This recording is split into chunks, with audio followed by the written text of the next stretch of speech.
Well, good evening, folks, or good morning, depending on, I guess it's up to you to download the show and listen to it at your own leisure, at either the morning time, nighttime, good what have you. It's another beautiful night here, or morning, or afternoon, and it could be shitty out. I don't know. All right, everybody, we are live with episode 3 of the MERC podcast. And as always, we have to do the disclaimer for people that will likely have complaints. So just as a heads up, this is an entertainment comedy podcast and in no means is intended as an educational one. So with that being said, if you're easily offended at comedy shows, movies, TV, or any other form of entertainment, please don't listen. I appreciate the download, but don't listen. If you're incapable of occasionally hearing something that contradicts your views without outright instinctually getting offended, please don't listen. I'm heavily of the idea that everything and anything can be funny, and anybody and everybody should have their own voice.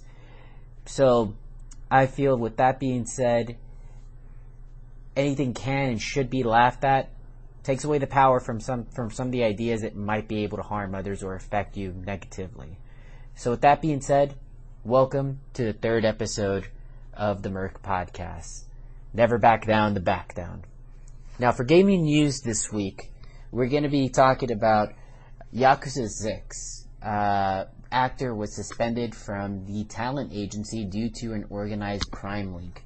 So this one was a little bit just awkward. I guess just cultural customs in Japan are just so different in this case. One of the voice actors who plays one of the characters in the Yakuza series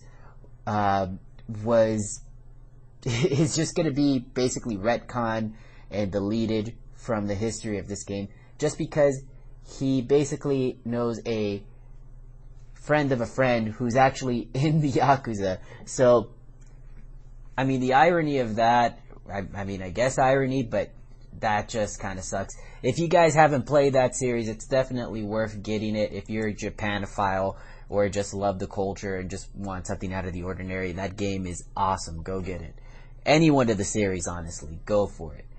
Now, Bandai Namco, while we're speaking about anything Japanese, has announced a 3 vs 3 One Punch Man game. And I'm just so happy because this is going to be available for everything, basically. PS4, Xbox One, and PC. And, I mean, I'm not sure how they're going to be able to work a One Punch Man series, but I'm willing to give it a shot.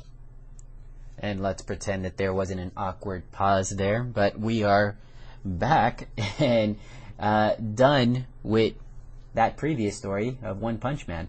Now, the boss of Game Freak, if you've been keeping up with this podcast, they've been coming up quite a bit because of their Pokemon game, has stated, quote, "Thank you for caring. Recently shared news that some of these Pokemon cannot be transferred, thus confirming that they will not fix this issue. And they're also complaining about the budget." Now, spending so much time on the animation, which still sucks for the 3D models, don't fight me. They just do. They suck. The 3D models currently suck for Pokemon. They could be better considering what's out there already. Now, I just don't know what's going on because when you compare this to games like the old Pokemon Coliseum and Stadium, that had better graphics than what they currently have right now for the 3DS. And the 3DS should be able to outperform games for Coliseum and Stadium at this point. There's really no excuse.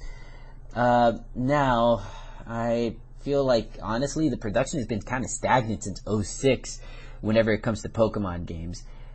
What I want, personally, is just a large 3D world done right. And instead, we have the following. I mean, they're basically removing the difficulty option, removing contests, removing seasons, removing super training, removing PSX, the Dex Nav, Mega Evolution, and also removing Pokemon. Let's not forget about that one. Alright, that's enough of a rant on that end. Now, still with gaming news, Google wanted to step in to games. They basically wanted to create a Netflix of games of just streaming services, the Google Stadia. Now, the boss believes that, now, personally, biggest complaint right now with the Google Stadia, it's impractical. Nobody's going to have the sufficient bandwidth and speed capabilities to handle a game with no lag. Unless you're a person that is perfectly fine with your game being choppy at times, especially for those high action sequences, and especially for fighting games, that's a no-go for me. You can't do that. You're just going to ruin the experience, and you're just going to have a shitty, watered-down version of the game. But, again, as I was mentioning, the boss of the Stadia is stating that he believes that the internet service providers will meet the data needs and literally go through mountains to make sure that people have the right speed to give them good quality for their games. Not going to happen. So with that being said, Google is no longer a threat in the video game industry. There's just no way that they're going to be able to move past that. It's just dead in the water. Now, we are going to be covering a bit of news now, and with that being said, here we go. It's time for another edition of Guess the News. I have to know more information. I shouldn't have read just this headline. From the headlines that I've read, this man is innocent. Here's the victim. Man, these guys don't know shit. It seems that, now I'm rarely going to try to get political here, so I generally don't like to cover those kind of topics. So, we're briefly going to touch up on some of these. And again, no, not picking sides or anything here. Apparently several suspected U.S. spies are due to be sentenced to death, Iran says. All right. And Highway Patrol pulled over a hearse in the HOV lane. The driver pointed to the back and asked, "That guy doesn't count," pointing to the guy in the casket. I love that guy. Honestly, I feel like he's justified in that situation. I don't think anywhere in terms of the law it says that the person has to be alive or dead. So, I mean, kudos to him. Hopefully, things don't get more awkward and people try to test that ruling there. Now, Sony just recently honored the Walkman in their 40th anniversary with a tribute and exhibition video. Now, in my opinion, the Walkman was monumental. I wasn't around for it, but the best press that they honestly got to this day was Guardians of the Galaxy movie. Not just the fact that they showed the product there, but the most impressive thing was, in that entire movie, honestly, was the fact that Peter Quill's headphones still survive the 30-ish year span that he had those. Because my headphones tend to never make it past a few months. So honestly, that was just impressive. Now, this next story is a bit morbid, but I mean, at least it had a good ending, so keep that in mind. A man was dragged into a bear den and kept as a future meal for this bear for nearly a month. He was found alive. And that news was apparently so relevant that it made it onto one of my podcasts, and they honestly did so much of a better job at covering this. Here we go.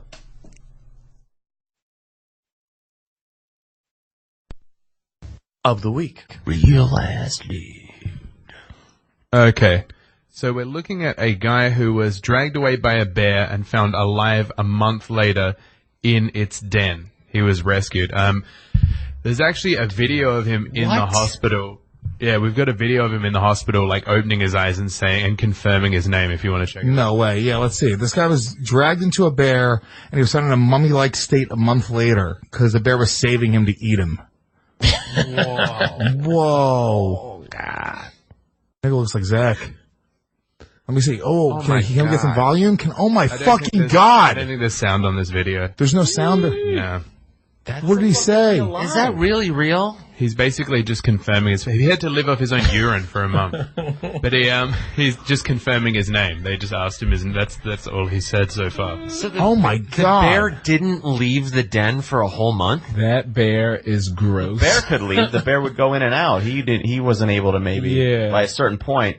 He was Even on like day 1, 2, or 3, you probably still have the energy to crawl out of there. The bear basically mauled him really, like he couldn't go anywhere, but it was storing him for food, so it would like pick at him over the course of the month. Oh my god. Like just a fucking box of chicken next to your bed. Oh, You know what I think? Please stop eating me slowly. He's probably in an abusive relationship with that bear. He didn't want to leave because he thought he deserved it. I definitely thought bear was the gay man terminology. Doggy, that guy is definitely a Realizer of the Week nominee. I mean, that's crazy. That's gonna be hard to beat. And who's he sue? Who does he sue? Yeah. I don't know. Hanna-Barbera. Yellowstone National Park. Yeah, somebody. What? All right, who else is up for Realizer of the Week? So we have the The bear. Should be. I gotta say, I might actually put the bear up for a nominee. Let's hear the bear side of the story. I didn't know you couldn't do that. Go ahead. The Dalai Lama. All right. And with that, that basically covers our short little bit of current event and news. We're moving on to Monday Night Raw for July the 1st, 2019. We started right off the bat with no promo, just a straight up fight, as it should be. We had the Strowman versus Lashley fight, which unfortunately it did end with a bit of a just no contest when Strowman just tackled Lashley through the Tron. And I mean, honestly, I have to do this for this. Nice catch, Blanco Nino. But too bad your ass got sacked. Because basically that's what ended up happening to Lashley. I mean, the dude just got pummeled right through the Tron, all special effects and everything, pyro shooting out, big controversy, leading up to their upcoming match for Extreme Rules. And the New Day comes out going against the Viking Raiders. I'm pretty sure that's their name currently as of right now, so we're sticking to it with that. The match gets interrupted by Joe attacking Woods, and the Raiders are now, I guess, heels in this segment because they were just attacking an outnumbered New Day. And until we're back from commercial break, predictably, guess what happened? It's now a 6-man tag. It's the full New Day taking on the Viking Raiders and the one and only Samoa Joe! As Samoa Joe is teaming up with the Viking Raiders. Joe eventually ends up getting the win by choking out Kofi. And now we have the Good Brothers with AJ. Now this is 3 weeks in a row. So hell yeah, I mean we're finally getting those guys some good coverage. And Cesaro is later, let's see right here. Now, No Way Jose has a run-in with R-Truth in the ring. Now, Cesaro is also in the ring, which then, by the way, we're keeping that mistake on there. I purposely just tripped over myself, but there's no way in hell I'm going to go ahead and edit this out because it's already way too late as it is. Now, Cesaro just ends up destroying No Way Jose. That's the end of that. And on to the next segment. I just only had one thing to say. What? Because I don't know what was going on here. We had the Street Profits on Monday Night Raw. My only reaction to this, it's a good one, but my only reaction is just, I mean, I'm not complaining, but I mean, just please don't let these guys go into obscurity. I mean, they're currently tag champs over in NXT, but I'm just kind of wondering what this is going to lead to. Now, we have a second segment with the Good Brothers tonight, trying to intimidate Ricochet. Then cut to AJ accusing Ricochet of talking behind his back. Both of them exchange a couple of slaps. Now, this feud could help elevate and bring some more needed attention to the U.S. title, to which Ricochet is currently holding. Here's hoping that we get a slow good burn for that. We'll just wait and see. And we have a 2 out of 3 falls match with The Miz taking on Elias. Miz gets the first fall, Elias gets the second fall. Commercial break. We're back, and Miz gets the final definitive victory on this with a figure 4 lock submission over Elias. Now, more oddities going on backstage as we have a segment with Seth and Becky when confronted by Mike and Maria. And I'm all for a person that typically doesn't get much exposure to be put in a place like this. That way they can get the spotlight. But in watching this, I only hope for Mike and Maria to win their upcoming match that they're going to have against Steph and Becky by interference or something along like that. Just that way you can help get them, I guess some sympathy is the right word that we're looking for. But of course, people do pronounce that way more better than me. You don't get my sympathy at all! Now, for the baby faces, for Seth and Becky moving forward, they probably would be getting that sympathy if this match were to end in a DQ, which honestly, as a babyface, I feel like that's something that's much needed in these cases. Now, moving forward with the match, Maria is chastising Mike and avoiding an assault from Becky by now saying that she's pregnant, but then further chastising Mike, which then ended up in him losing and tapping out to Becky. And we go to backstage. Paul Heyman is then accompanied by the Street Profits. This makes me just think about the potential for Riddle hopefully making an appearance soon, as he's always just been teasing about how he wants to retire Lesnar. Wow, we're keeping that around. Lesnar. And we move on to a segment with Nikki and Alexa. Now, there's a moment of bliss that's going to be hosted by Nikki, and who later went on to gain a victory in her match to go against the champ Bayley. Alexa then in quick fashion loses to Carmella, and Carmella is now going against Nikki. Nikki gets the win over Carmella. Slight gripe, the announcers didn't get hype about Nikki hitting her finish over Carmella. They just were talking over the whole thing. I mean, no complaints there or anything, but I feel like that should have been a moment to highlight somebody's success. We move back to backstage. Nikki and Alexa are in another segment about how people want Nikki to get the title shot, which is then shot down by Alexa, as it should be. And the 24/7 7-Eleven Championship segment, third one for the night. Not that I'm counting or anything. Maverick gets the title from Truth and takes off for his honeymoon. AJ and Ricochet are now in a segment leading up to their tag match in standard WWE fashion. Let's see here.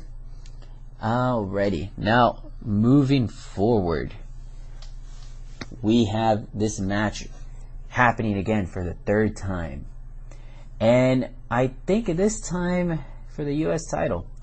AJ hits the forearm, pins Ricochet while his foot was under the rope, because pro wrestling, we get refs arguing for the victory. The match gets restarted. Good Brothers are at ringside now.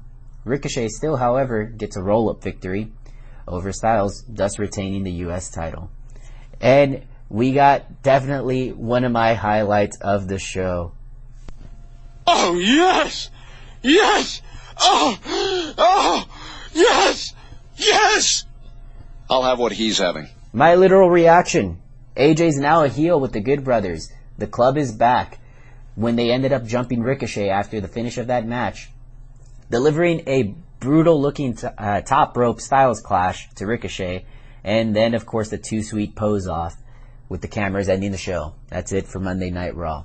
Following night, Tuesday, we have SmackDown. Now, Kevin Owens is a good guy. Kevin Owens is a bad guy, and I was kind of confused about this segment in the beginning, for Kevin Owens mainly, for the Kevin Owens show that he had. And we have, into the picture, we have this man coming in.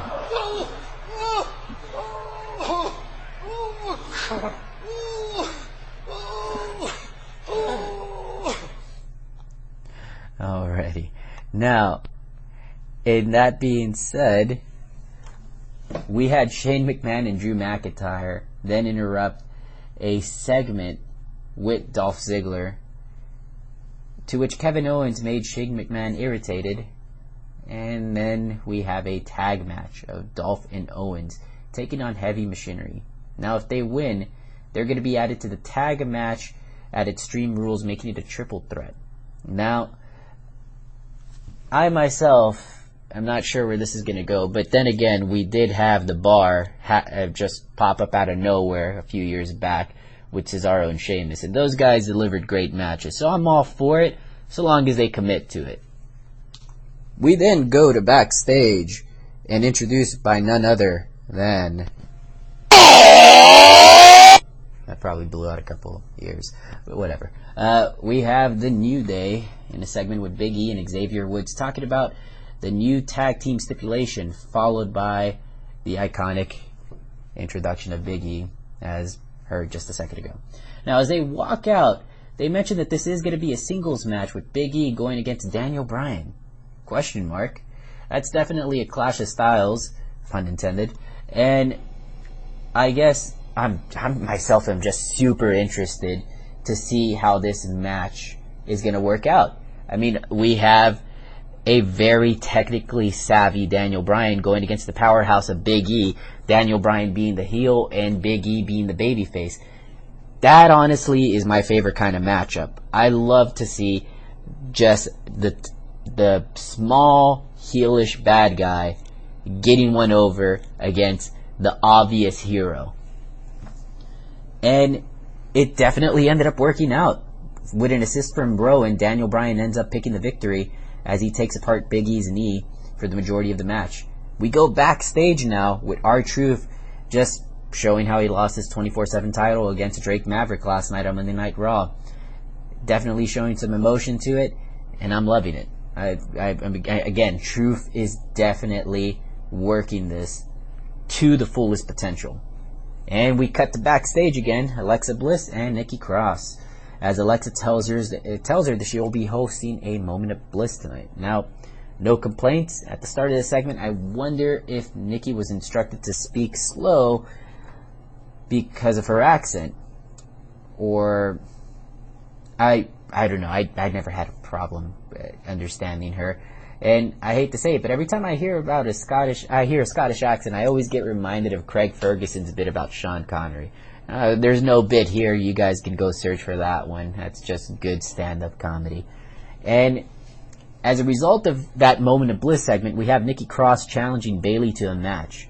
Fairly evenly matched, Bayley still gets the win over Nikki in this one, as I feel that should have been the case. Bayley's the champion.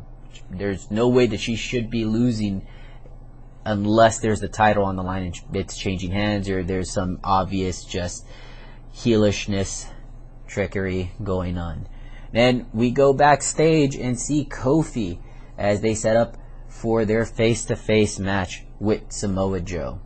And let's see here, we have another vignette by Mustafa Ali as he describes that he wants the WWE Championship to promote change. And honestly, I mean, I'd be for it, but I'm such a fan of Kofi. But I mean, who would the fans go for in a match against Mustafa Ali versus Kofi? Personally, I would want to see it, but at the same time, I also want Kofi's reign to just go on for an eternity. I mean, not literally, but I would just want this to last because I've been there waiting for it. And we go back to the ring. Kofi makes his way to the ring. I still can't believe, again, how happy I am seeing him wearing that belt. Championship. Samoa Joe makes his way to the ring, and is still a fan favorite because we get a sea of Samoa Joe chants going across. And prior to this, Joe kicks Kayla out of the ring as she was holding the microphone up to him. Kofi makes a joke about Joe's size, and of course we have to drop that in there. He's fat! And Kofi gives a low blow to Joe and his family about how they will never be able to enjoy a WrestleMania moment much like he had this year. And it hurts. But they are right. I mean, when you talk about historical moments, it doesn't get any bigger than what Truth had. And wow, I mean, I was surprised at how this segment ended up. We had Kofi just straight up coyly giving the finger to Joe, and it wasn't cut off or anything, and he still had that beautiful, perfect Kofi smile as he was giving this. And I wonder if this has anything to do with the new leadership of Heyman and Bischoff kind of running the things backstage now. We cut to a Lashley segment where some profanity was said. And what kind of profanity? You son of a bitch! That kind of profanity. Now, back to the ring. We have Andrade taking on Apollo.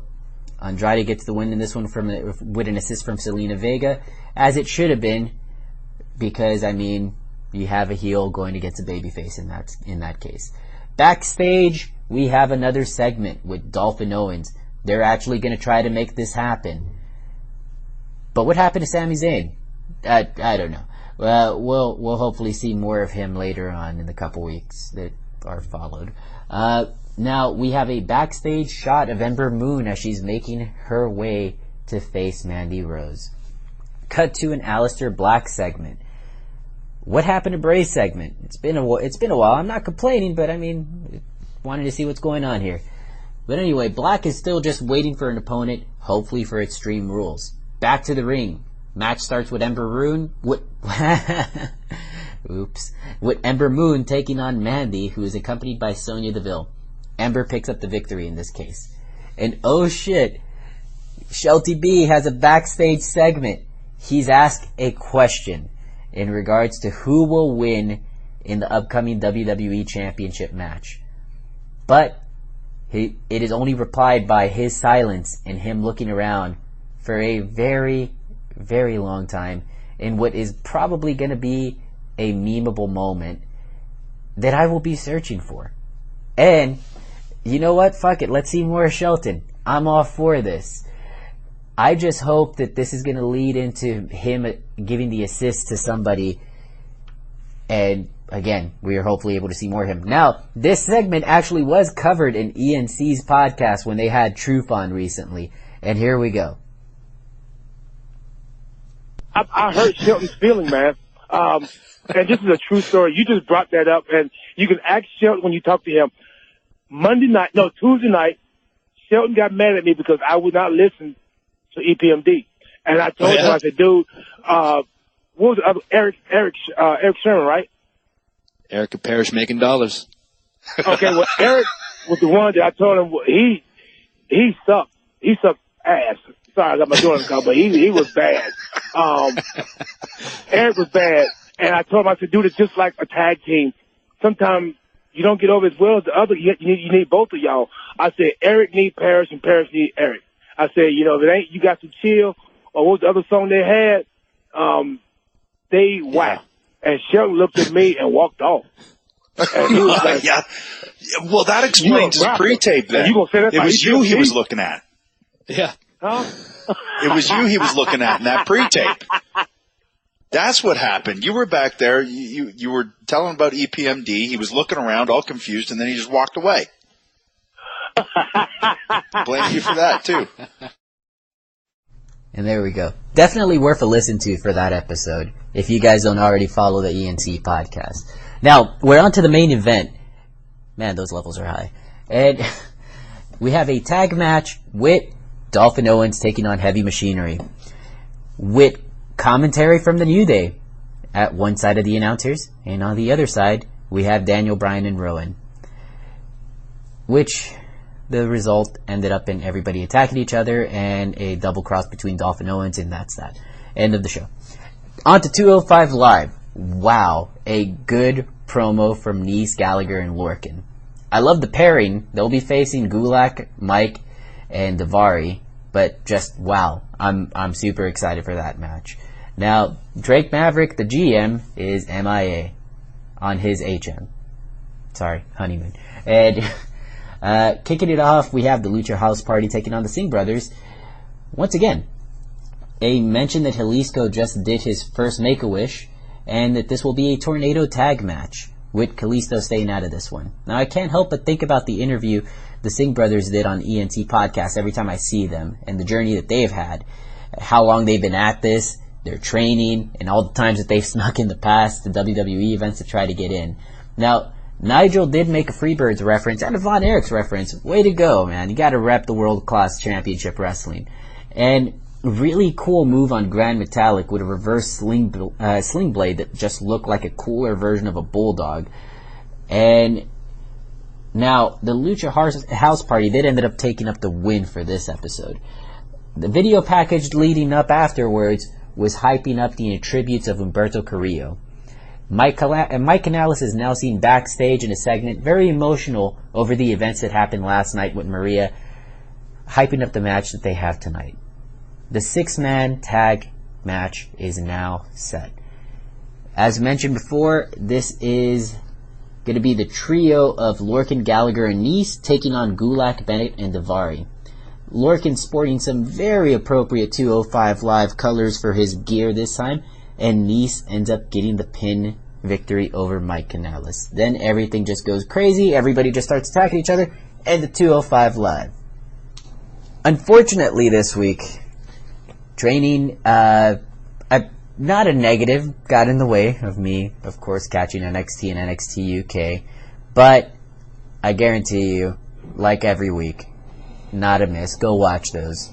Those are definitely the must-sees for WWE any week, for anybody.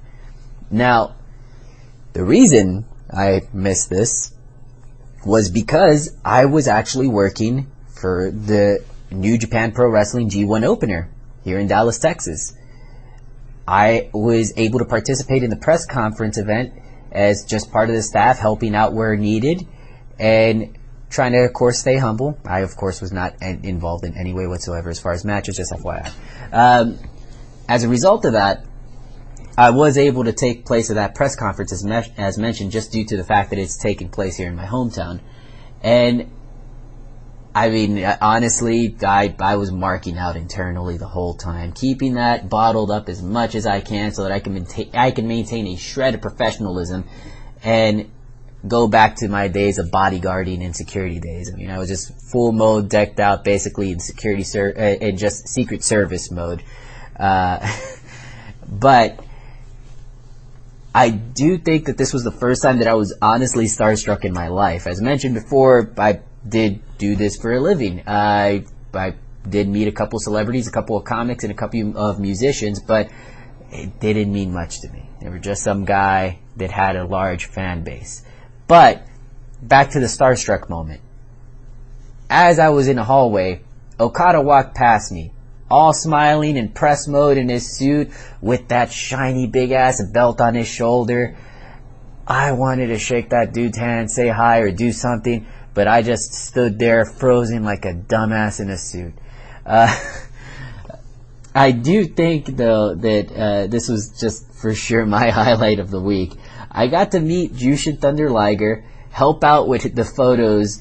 I got to be within arm's reach of Tanahashi. I was able to have a small chat with Juice Robinson. I was able to shake hands with Kota Ibushi, and just, I mean, honestly, in saying that, there's really just one thing that goes through my mind. Just that. Goddamn. Wow. I mean, that man is more attractive in person. And just so humble and nice to all of their fans. All of them were just such class acts and just awesome to be around. Now, but as a result of me working this event, I was able to score a couple tickets to the G1 Climax opener over at the AAC with some amazing seats. Now, I was bummed that I wasn't able to, the best collaboration of merch that I've ever seen in my life, as they ran out of the small size t-shirts of the Hello Kitty NJPW shirts. And I'm not even kidding about that. I would definitely sport that around. Now, top to bottom, this event was a great show. My personal match of the night, since it's my favorite type of styles, was Zack Sabre Jr. versus Sonata. Just spot on, just 10 out of 10, 7 thumbs up, whatever your ranking or your ranking system is for these type of things. That was it for me. Now, my slice of life currently, I'm still going through with my training, and I just wanted to touch on the subject of cards subject to change, mainly. More prevalent term for the sake of purposely being vague, there we go. There was an offering for my class to head to Houston, but I was unfortunately not able to attend to it due to scheduling conflicts on my end, which I'm hoping to make it to the next road gig that comes around. And more to it on that. Now, we're on to my personal favorite part of this podcast, the clip show. Enjoy.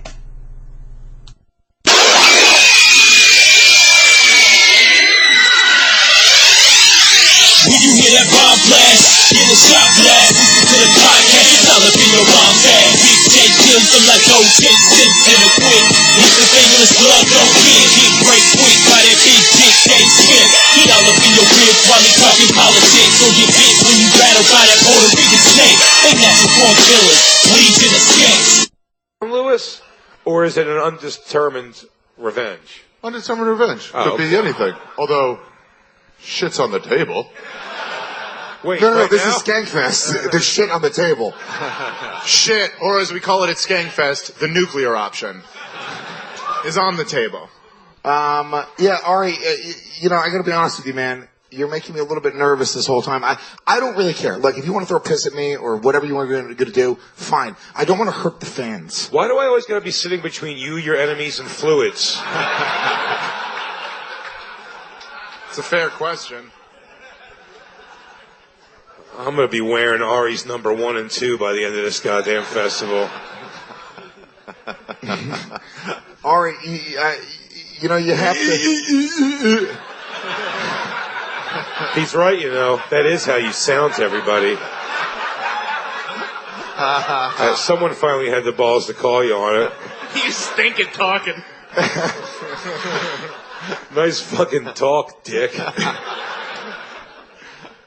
I'm just saying, man, these are your people. They love you. You. They natural born killers, legion of skanks. He was giving his weed. This story. Oh my god. He has an iPhone and he's homeless? I'm always confused by that. This wasn't the only thing. It was, it was just constantly showing up late, constantly fucking things up. How's he late if he's sleeping here? So what I told him, I was like, Harrington, go get your shit together, okay? Hey, boss, sorry I'm late. I overslept. Go where? Send him to Puerto Rico, dude. I don't get your shit together and then fucking, be a part of this, obviously. You're a part of the team. We love you, but you're my friend. I was like, I can't continuously try to create opportunities for you and then you not take the ball and run with it and then me feel bad because he's not fucking doing it. I'll give him some Adderall. It'll be fine. So you can't keep taking the ball and using it as a pillow to sleep on. Stop eating the ball.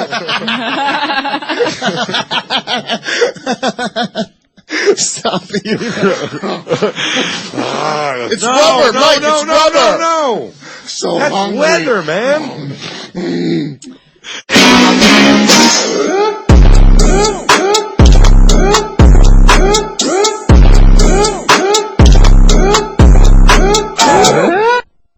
Tell this story. Adam was looking up your I bodies. wasn't looking at Max and Hadass because of the podcast. You said morbidly obese. I didn't say. I said regular obese. You said regular. I said you were profoundly obese. You said yeah. and I vehemently stick to regular obese. We looked up what the designation, if that's a medical designation, based on what my approximation of your weight and height was. And it was... You're what, 5'7" and... I put 5'7", 260. 260, sure. Okay. Which I think is nice. Sure. Fine. It's a little high right now. Because, by the way, I don't think I'm sticking with vegetarian. It's made me gain weight. I just keep eating chips. Yeah. Oh, yeah. Well, and Twizzlers last night. How about vegetarian? And you just eat big cheese wedge salads. Yeah. Now, doctor, what did it say? It said, either stage 3 or you level 3. You might want to sit down even more for this. Yeah. It said level 3 morbid obesity. No, dude. Yeah, dude. Did you factor in how powerful my legs are? That's the fucking, these are all muscle. You're the Charizard of morbid obesity. These are all fucking muscle. It was level. Look at my calves, for fuck's sake. I don't know if it's this is not an obese person's lower body. It's evolving into Stavrosian.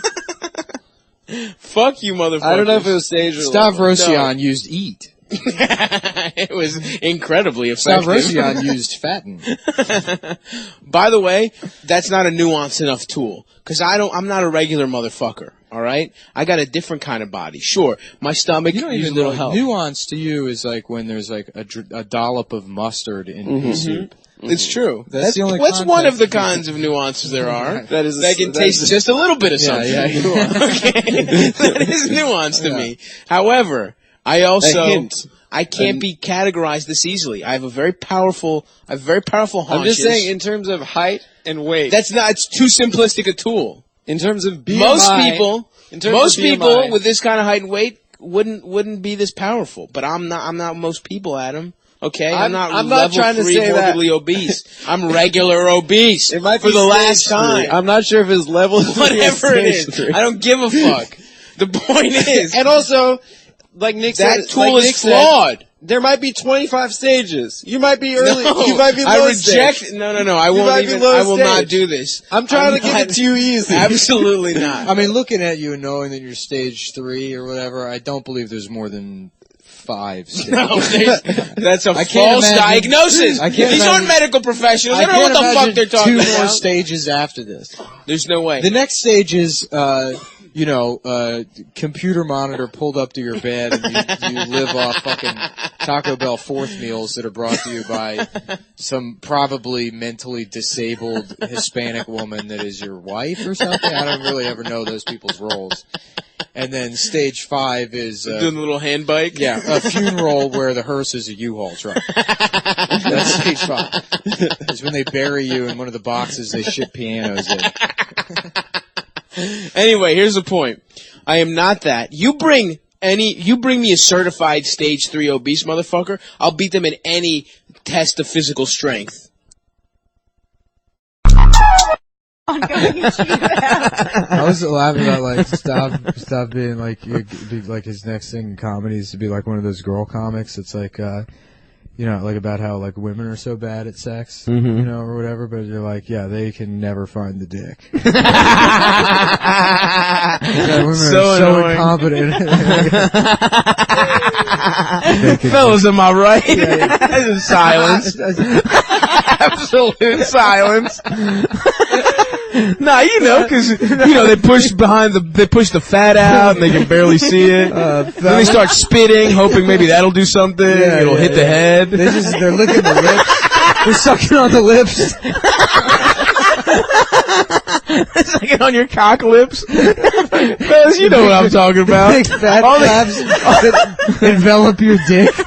All they can do is find your very long foreskin and suck on that. Man, my man knows what's up. No, I don't! I don't know, man. Man, I do not know. Only you know this. Damn, that's good, man. Thank you. Yeah. I'll be at the standing room tonight. Yeah. Coming That'd be great. A guy that goes to an evangelical preacher and he's like, my dick doesn't work anymore. He's like, get out of here, Satan! Just jerking him off. Come on, get out of here, Satan, you bastard! Just sucking the guy's dick. Yeah. Then the guy's dick gets hard and his mom faints. I think we're saying things that should be legal or should be illegal. Should be illegal. Like maybe getting a midget and having plastic surgery on the midget so that it looks like a child. Like a specific child. That should be illegal. Is that and then taking a video of you having sex with someone's son. It looks just like their son and mailing it to him. That's awesome. That is so tight, dude. That might be the perfect crime.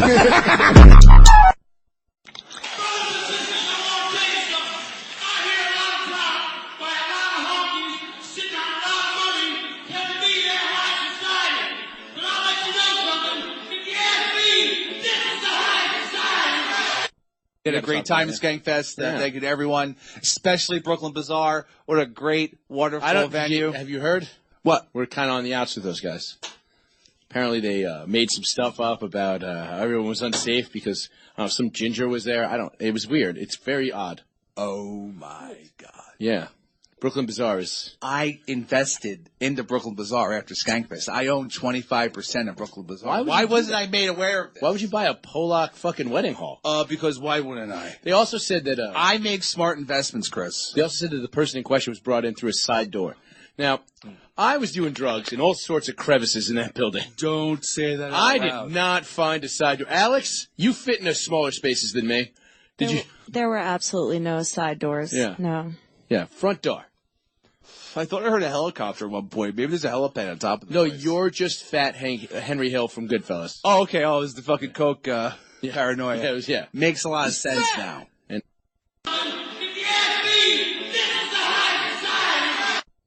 Skankfest weekend, yeah. God knows if they brought it back with them or if they just left in the hotel I room. feel like maybe they just made some semen smoothies and that was the wrap. Yummers.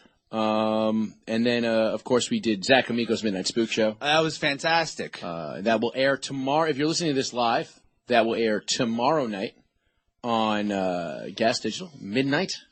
I might jump in the chat if I'm available. I was fooled during this because leading up to it, I was told it was going to be Night of the Living Dead. Turns out we had to watch, what was this, a Serbian film? Is that what it's called? We did. We watched a Serbian film. Never saw it before, Chris. I mean, it's a small art house film. I like, we got a show. Chris, there's baby rape. Well, why would you, spoiler alert, baby rape. People haven't seen it. They're going to watch it for the first time tomorrow, live with us. Baby rape. It actually turned away Tony Hinchcliffe. He left very shortly Tony after Hinchcliffe that. pussed out. Guess Tony Hinchcliffe found himself in Burntown.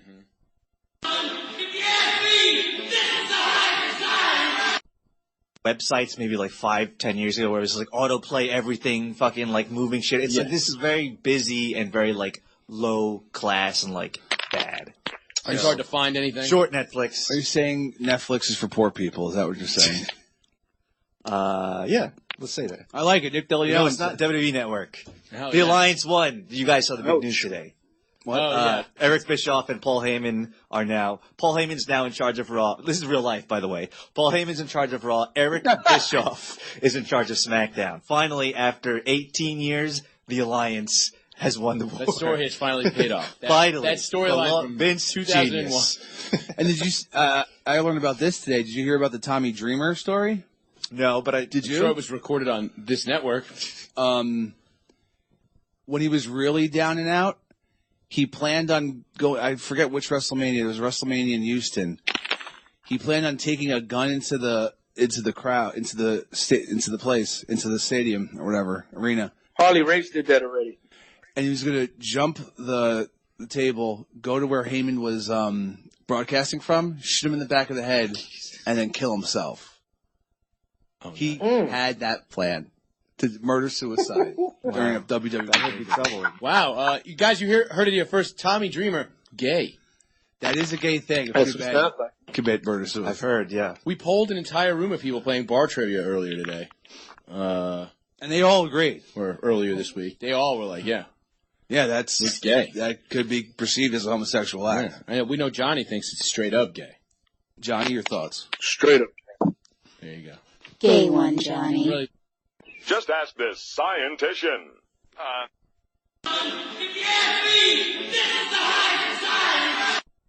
Pat from Munaki, who I flashed in the past, guys.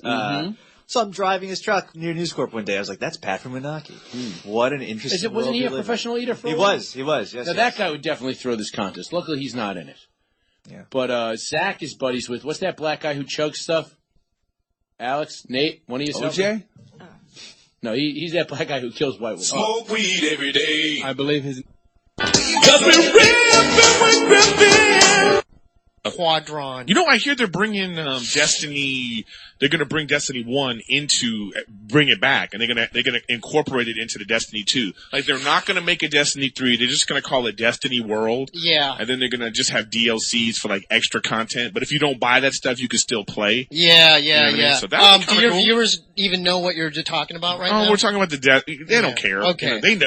My viewers are actually your viewers. You know, you and Bobby. I'm just proud of you because I'm looking at your setup and I'm like, dude, this guy is killing it. I wanted to have you on when it was shitty because it looked like the other side of your room. This is amazing. Oh, dude, don't start with That's what people would say. Everybody was like, "Is that the other side of Steve's room?" You know what? Kind of, I laughed at it every time you came and did my podcast, but when you always referred to my room as a dorm room, and the way you talked about my girlfriend. I never. Oh, you don't. Wait. Because Backtrack. The Hello Don't act Kitty, like the Hello Kitty, or I never talked about that on your podcast. Pick her up from middle school, Steve. Steve, you're revealing shit. That's stuff we only did in the chat, man. We never talked about that on your podcast. All right, we can edit that out. It's the Real Ass Podcast. It's your boy, Lil Shay Gomez. Where's Milo Spank, Real Ass Dude, Ultimate Minority, Joint Jet of Comedy. I got a lot of names. With knives, shivs, homemade weapons, they're jumping you. If you, it's like you want to like be under the radar. You don't want to be a big fucking jacked, scary dude. But that's the same thing like we were talking about when you're a big celebrity. Well, that's what I was saying. With our my mom, I got big enough to the point where I could just move her out of the way, and then she just moved over to weapons. And then she went to hardcore. Knives, shivs. Yeah. Start jumping on. Kendo sticks. You're a real Puerto Rican now. Yeah, was she Puerto Rican or your dad? No, my mom was white trash. White? Yeah. Yeah, damn. A knife is a knife. White trash or Puerto Rican. Mm-hmm. Yeah. No, she would use... The Puerto Ricans piss on them, though. She would use broomsticks a lot. That's a good one. But it was... it wasn't clean. It was cheap. It was cheap. Like those, the aluminum ones that bend? Yes. Oh, those are... I told the story on the show before. One time my mom was beating me with this aluminum broomstick and it broke in half, so she had like two of them, right? Right? But it became a sharp, jagged edge on both ends. So there's like metal, sharp, jagged tools she's hitting me with. And I grabbed one and my sister was sitting right next to me. I pulled it from her. And it stabbed my sister in the face. It fucking literally cut her cheek open, peeled back her fucking cheek. God. It was like the most fucking, like, fucked up. Damn. Now, if she was that close watching her brother get beat, she was loving it too. She's a bit sick. I mean, what the fuck? She used to get the weapons from my mom. I feel bad for years about it, and she's listening to the show right now, I guarantee. I don't feel bad anymore because I think back about how she was probably there just going, yeah, get him. Yeah. Get him. Hyping it up. I mean, even... She was like Jimmy the Mouth of the South Park. She had a megaphone. She's just jumping up and down. Yeah. Even with a camera phone, there's no reason to be that close to a fight. She was way into me getting my ass kicked all the time. My mom would come at me with whatever weapons was available, anything that was around, and my sister would just go and give it to her. She had a belt that had a studded. Denise, get the table. She had like a belt with like metal like latches and. It's the Real Ass Podcast. Military breakfast. A jelly donut. You eat it. They're paying for it. Whose Foot Locker is this? Oh my god. Oh man. Yeah, dude. It was a fucked up childhood. Right. All of it. That's why I don't understand. Like, the people who are offended in this day, how good your childhood must have been. I always say that. I agree with you completely. Your it's a very privileged, great. It's a very privileged way to be where you can even build up emotion for some of the shit that people build up emotion for. I'm like, God damn it, dude. Like, either how empty or how fulfilled already is your life. We were talking about this backstage at Skankfest. Do any of you guys dance? No. Yeah. You do? Bit. Yeah. Like, do you dance out of joy? Like, so there was when I'm talking to some girl, and they're like, she was talking about like how she could just get If you ever see me dancing, just realize that it's taking every fiber in my body in order to do that, because I don't want to. It was the girls, the massage girls too, and another female comic were talking about how they can dance for anything. Like, oh, pizza's coming, ooh, and they just did, and I was like, fuck, I don't have that. Like, whatever that is that you girls have. Yeah, that joy. Like, I don't have that joy. I have the ability to dance. I don't use it. But, like, I do not have that. And I don't think you guys have it either. No, I don't know anybody that women do that. Women go out and they dance for fun. I don't know many men who go, we're going dancing. But they can dance over simple shit men too are trying to express joy. Right. So if a man was going to a club to go dancing, right? He's really going to fuck. He's going to fuck. Unless he's gay, and then he might be going to dance. But I believe that they will dance in order to get pussy. And if you're okay at dancing, I'm assuming it's probably kind of fun. I'm not good at dancing, so for me, like, you know, it's like, I feel if you're good at dancing, you hit those moves, it's like you fucking just slip into a fucking boom, boom, boom. It feels good. You're on beat. If you're not good at it, it's so much. You're like, you're thinking. You're like, it's like, it's clunky and fucking. It's not fun to have to think about it. But those same people, they can't get on stage and talk in front of people. We do that effortlessly. It's the Real Ass Podcast. She's a boring bitch. What have you been doing? Look at her, she didn't even care. She's like, who cares? Got there my phone. If If you guys had my phone in a locked room over there, Oh, I'd shut the studio down and I'd put a chair through that window right now. But get my fucking phone. What are you doing? Right. What are you doing? Everything. You treated like there was a fire in here? Anybody who has my phone could ruin my life. They could ruin it all. Yeah, he's not a good person. There's a reason why it's still here for thousands of years. This idea of, hey, let's forgive so that we could feel better, right? I think usually things get weeded out if they don't work. Well, it's hard to forgive someone who doesn't feel bad about what they did. It's one thing if you're like, man, I fucked up. I'm sorry. Please forgive me. Yeah. You're like, I get it. You're a person. Human beings make mistakes. I forgive you. Yeah, but if someone is like, you weren't 12 with your mind and your body, and he's talking about fucking you when you were 12 years old. Like, I have an 11-year-old daughter. The idea of a grown man fucking her. No, we got to makes go me bow hunting. Violent. Yeah. Yeah, you're not gonna forgive him. No. Yeah, you might fuck him up, and then after you fuck him up, you be like, you know what, it's all good. You know what I'm saying? After you put a fucking arrow in his fucking gut In his one head, time, that's it. You know, oh yeah, it's all good. So We're maybe good. forgiveness is like misconstrued. Maybe you're not actually forgiving the person and letting them off for what they did, but maybe you're just removing them from your consciousness. People forgive when they're not gonna do shit. Yeah. People forgive when they have realized I'm not gonna slap the shit out. It's like when someone huge punches you in the face, you're like, I forgive you, bro. you. Nah, you know what? You got it, Brock I'm Lesnar. attaching myself to Brock Lesnar, you got Jesus. it. Right. You know what I mean? Because I can't carry this no more. Mike Tyson spits in your face. I forgive you, Mike. Hey, Mike, we don't know what we do. We don't know what we do sometimes. We make mistakes. We all make mistakes out here. You know what I mean? In the street when somebody gets punched in the face, you be like, yo, all right, you got it. You got That's it. it, bro. That's Hey, forgiveness. yeah, that's forgiveness. Listen, That's forgiveness. I'm a Christian. I'm not going to be out here fighting you, Mike. You're not going to attach me to the worst parts of my nature. By the way, that's probably when I would get to that point of forgiveness, when you want to do something to somebody so bad, but when you get the opportunity, you don't. Joe Rogan Podcast, check it out. I said, this is my money. I worked hard for this money. I know you was there when I was selling crack and forging check, but you had joys and nice shit. I know that your life was hard, but if you had to live it over again, it made you who you are. It made me who I am. I wouldn't change anything. Yeah, that's what I was going to ask you, but it's a fucked up thing to ask someone when they tell you they're molested by your mom's boyfriend and that, you had a baby with this guy when you were 14 and he's married and another one, and by the time you're 16, you're pregnant with a third. Yeah. No one would ever, selling crack, getting shot in the tit. No one would ever ask you to live that life again, but you wouldn't change it. I don't know, Joe. I mean, it made me who I am. But I look at life like this. I think I would, everybody couldn't have dealt with the stuff that I dealt with it like I dealt with it. Like, some people commit suicide, some people are always depressed. I kind of feel like I was a chosen one. God take you through something so it can, to make other people see. Maybe I took burden that everybody else was going through in life, and I was a chosen one. And then I bring it out and make it funny. So I'm here to make people let people know it's okay. Yeah, it's okay. It's not about how you start; it's about how you finish. Right. I don't dwell on shit I don't have control over. I can't change the past, but let's laugh today. And I tell people every night on stage, when you can laugh about it, you got control of it. That's a powerful thing, to be able to look at your life like that and just take ownership. Yeah, like my first kid's father, he hates me. He fucking hates me. You know why? Because I'm not that little girl rabbit anymore that he had control of, that he beat. And, I was a little girl searching for love.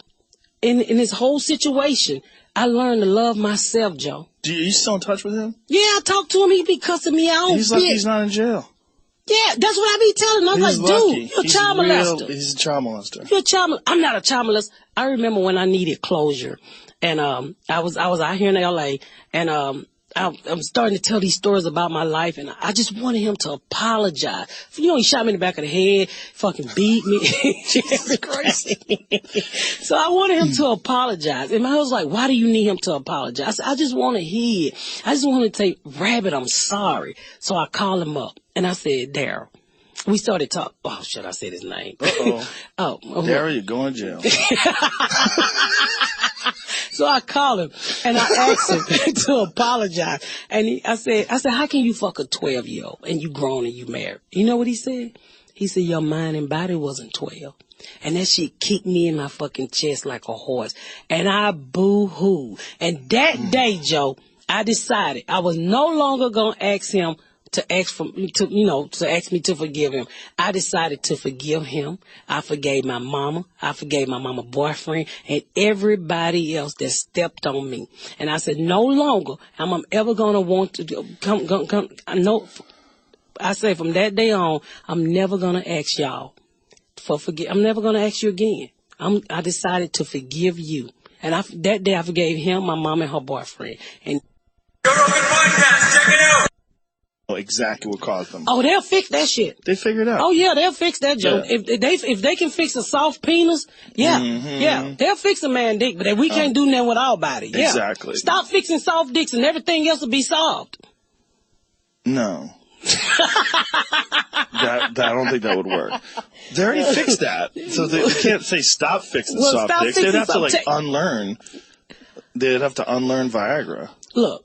Just let the man dick do what it do. When it die, let it die. Then that's at the point where the lady need to know she need to put some cocoa butter up on it, help it slide across his thigh. I didn't know that article was going to come out. I didn't know. So I went to... Nobody hit you up and was like, yo, get ready for your life to change. I had no idea that I'd be in it. I thought they were going to do an article about Florida State. So I went to D.C. to interview at my uncle's lobbying firm. He had a lobbying firm in D.C., and I met with this man. I think I know his name, but I can't remember it totally. Yeah. But I think I know who it is because I met the guy a bunch. And I just went around from like all the heads of the different departments of my uncle's firm and just met with them and kind of to figure out what I wanted to do and kind of like see if I could get a job there or whatever. Yeah. And one of the guys said to me, I was 25 years old. And 25, 25 years old. And he said... He goes, I'm 52 today. I said, yeah. And he goes, I'm very, very wealthy. And I'd give half of all the money I have in my savings to be 25 for 1 week. And I went, really? And he goes, yeah. So my advice to you is walk out of here and do not get a job here and go live your life. I said, really? He goes, every man in here that you'll talk to would give all their money to be 25 once again. You're not going to be able to get this again. Go live your life. He goes, go to fucking Europe. I'd already been to Europe. He's like, go to Europe, go to Chicago, go to New York, go to go to the new IKEA in Glendale. He's like, buy a chair, put it together. Go live your life. All I remember thinking was, I want to run a fishing charter out of Key West.